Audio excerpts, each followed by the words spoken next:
महर्षि वाल्मीकि जी ने रामायण की रचना की है। इस वाल्मीकि रामायण के बाल कांड का हम सभी स्वाध्याय कर रहे हैं। पिछले दिनों बाल कांड के 60वें सूक्त में 11वें श्लोक तक का स्वाध्याय हुआ था और उसमें कहा गया था कि महाराज त्रिशंकु जब विश्वामित्र जी के पास आए तो विश्वामित्र ने अपने जितने भी उनके लोग थे सबको ये कहा कि आप जितने भी ऋषि मुनि विद्वान देवता हैं सबको निमंत्रण दे दीजिए और इसमें सबको आने के लिए बोलिए। परंतु सभी नहीं आए। निमंत्रण दिया गया तो उसमें एक महोदय जी और वशिष्ठ जी के जो जितने पुत्र थे वो कोई आने के लिए तैयार नहीं हुए। तो इन्होंने महोदय जी को कहा कि तुम मल्लाह बन जाओ। क्या कहा? मल्लाह बन जाओ। और ये जितने उनके पुत्र थे उन सभी पुत्रों को शाप दे दिया और सभी जल के भस्म हो जाए, ऐसा उन्होंने कहा।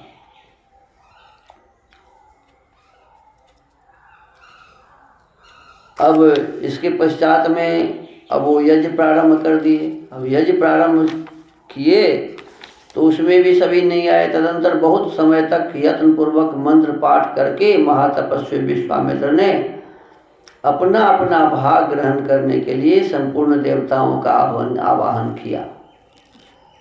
उन्हें जितने देवता हैं सबको कहा कि भाई अपने अपना भाग ले जाओ।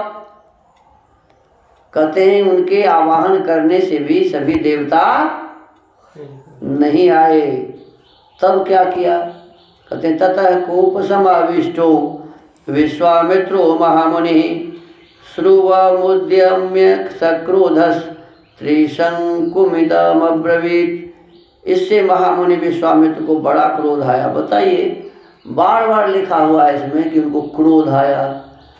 अरे भाई, जो ऋषि बन गए, मुनि बन गए, विद्वान बन गए, इतना लंबे समय तक तपस्या किए, तो ऐसे तपस्वी को बार बार छोटी मोटी बातों से क्रोध आएगा क्या?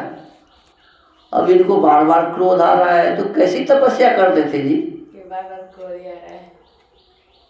तो तपस्या किस चीज का करते थे? तपस्या करने वाले व्यक्ति तो लोभ, मोह, काम, क्रोध, ईर्ष्या, द्वेष, छल, कपट इसी को ना दूर करते हैं। लेकिन इनको बार बार क्रोध आ रहा है।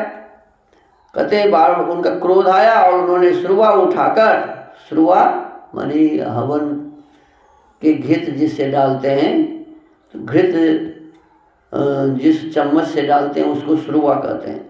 तो श्रुवा उठाकर रोष के साथ, क्रोध तो आ ही गया था तो रोष होगा ही ना, राजा त्रिशंकु से कहा, इस प्रकार कहा, पश्चिमे तपसोपीर्यं स्वार्जितस्य नरेश्वर एष त्वं स्वशरीरेण नयामि स्वर्गमोजसा। नरेश्वर, अब तुम मेरे द्वारा उपार्जित तपस्या का बल देखो। मैं अभी तुम्हें अपनी शक्ति से सशरीर स्वर्ग लोक में पहुंचाता हूँ। वशिष्ठ ने कहा था कि नहीं जा सकता, और ये क्या कहा है? अब मैं अपनी तपस्या के बल से तुम्हें कहाँ पहुंचाऊंगा? शरीर सहित स्वर्ग में पहुंचाऊंगा। दुष्प्रापं स्वशरीरेण स्वर्गं गच्छ नरेश्वर स्वार्जितं किंचिदप्यस्ति मया हि तपसः फलम् राजन्स्त्वं तेजसा तस्य सशरीरो द्विजं व्रज। राजन, आज तुम अपने शरीर के साथ ही दुर्लभ स्वर्ग लोक को जाओ। नरेश्वर, यदि मैंने तपस्या का कुछ भी फल प्राप्त किया है तो उसके प्रभाव से तुम सशरीर स्वर्ग लोक को जाओ। उक्तवाक्ये मुनौ तस्मिन् सशरीरो नरेश्वर दिवं जगाम काकुत्स्थ मुनीनां पश्यतां तदा। श्री राम, अब ये अहल्या जी के जो पुत्र हैं सतानंद जी, वो भगवान राम से कहते हैं, श्री राम विश्वामित्र मुनि के इतना कहते ही राजा त्रिशंकु सब मुनियों के देखते देखते उस समय अपने शरीर के साथ ही स्वर्ग लोक को चले गए। अच्छा बताओ, कोई ऐसा खाली कह देगा और सीधा उड़ जाएगा? अरे उड़ने के लिए तो हवाई जहाज चाहिए ना। लेकिन यहाँ केवल कह दिए कि मेरी तपस्या के फल से तुम उड़ जाओ। अरे स्वयं विश्वामित्र जी अपने तपस्या से उड़ेंगे ना, अब दूसरे को कैसे उड़ा देंगे? लेकिन वो उड़ा रहे हैं, उड़ भी गए और कहाँ पहुँच गए? कहते हैं स्वर्ग पहुँच गए। स्वर्गलोकं गतं दृष्ट्वा त्रिशंकुं पाकशासनः सह सर्वैसुरगणैरिदं वचनमब्रवीत्।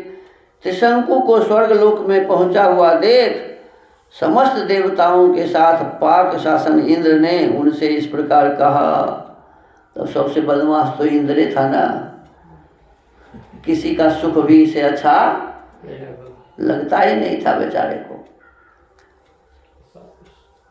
तब वो देखो इंद्र महाराज क्या कह रहे हैं, त्रिशंकु गच्छ भूयस्त्वं नासि स्वर्ग कृतालयः गुरु शापः तो मूढ़ पत भूमि मवाक्षिरा। मूर्ख त्रिशंकु, तू फिर यहाँ से लौट जा, तेरे लिए स्वर्ग में स्थान नहीं है। तो गुरु के पास शाप से नष्ट हो चुका है।